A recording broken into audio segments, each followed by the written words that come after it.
Okay, so I'm gonna give an introduction of myself and kind of why I'm running this account and what had sparked the idea, I guess, because I think a lot of people make these kind of accounts without any whys.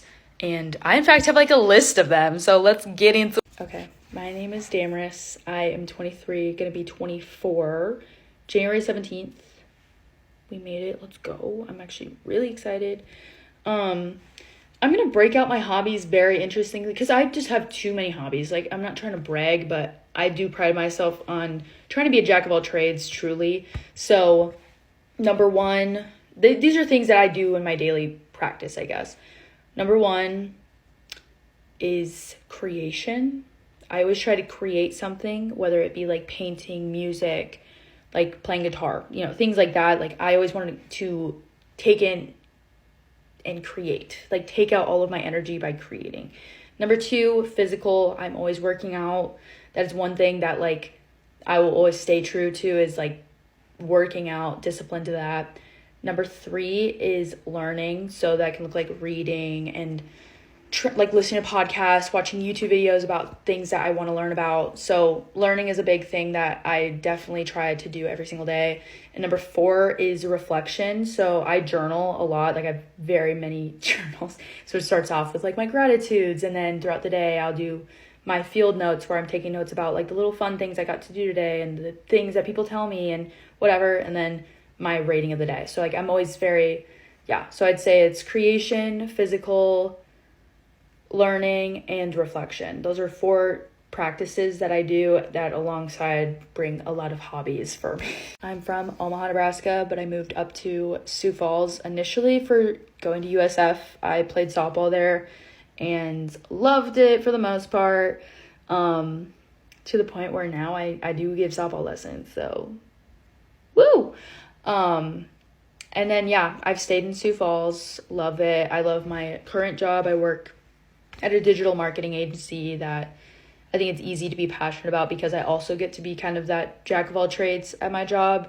So it applies both in my real life and at my job. I don't know. It's a kind of nice melt.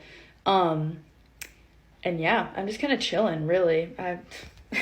As one should. So why I made this account was because when I was 19, 20, I had 19 or 20 years old. Just in that space, I was in the tail end of my worst depression, and I don't think anybody needs to go through this whole revelation of you do deserve a good life in order to change your life.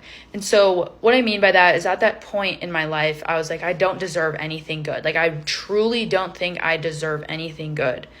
And nowadays, I'm like, what the hell is she talking about? Like, I deserve everything in the world. Like, I literally work hard for everything and I deserve what I want. And that change mentally, physically, all of it has shifted me like crazy. But I don't think you need to go through the worst of the worst to understand that at all. Okay, and then like my second point is that like I think there needs to be more positive information that's getting fed to you so that you can learn, because you can use TikTok to your advantage. It's not all toxic shit. Like, there's a lot of good information that I've taken into TikTok. Like, I just reposted a video on this girl talking about how women can be losers.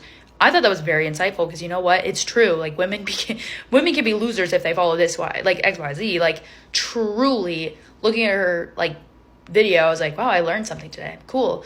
You can also shape your page to be that way too. So this is kind of your ad. Like, if you see me, just know I'm trying to make positivity on your For You page. Let's go. Let's grow together.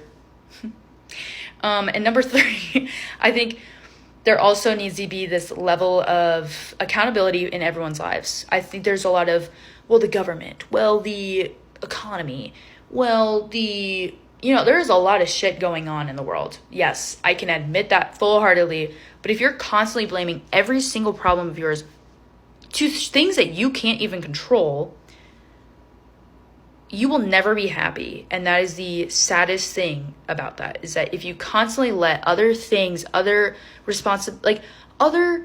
people, other situations constantly take control of your life, how are you going to grasp what is yours and what isn't?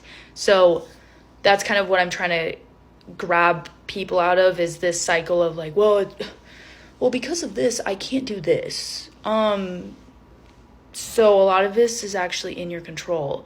I'm not saying everything is in your control, but I am saying a lot of your reaction, a lot of the things you do in your day-to-day basis that doesn't pertain to these things is in your control. So yeah, that's kind of my main call outs, I guess. The basis of my page is just, I want to make people realize they can live their dream lives too, and it doesn't look like every other person. Your definition of success will not be the same as your neighbor's. So if you don't know what your definition of success and how you would define your idea of a successful life yet, then I suggest you get started so you can start working towards that. But I know personally, this is my definition of success. This is on my route to success.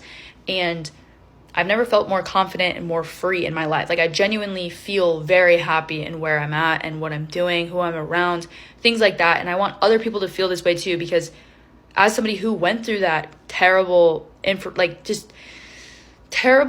situation that I was in, that I put myself in, I feel like that was more kind of the gist. And looking back from that point of view and being like, wow, I can't believe I was this low. You're not alone. You don't need to do it all alone, but you do need to start somewhere. So that's kind of my hope on my page, is to motivate people to take the first steps to be disciplined to the life that they want to live. Yeah, peace and love. Nice to meet you all. Hope to see you all more.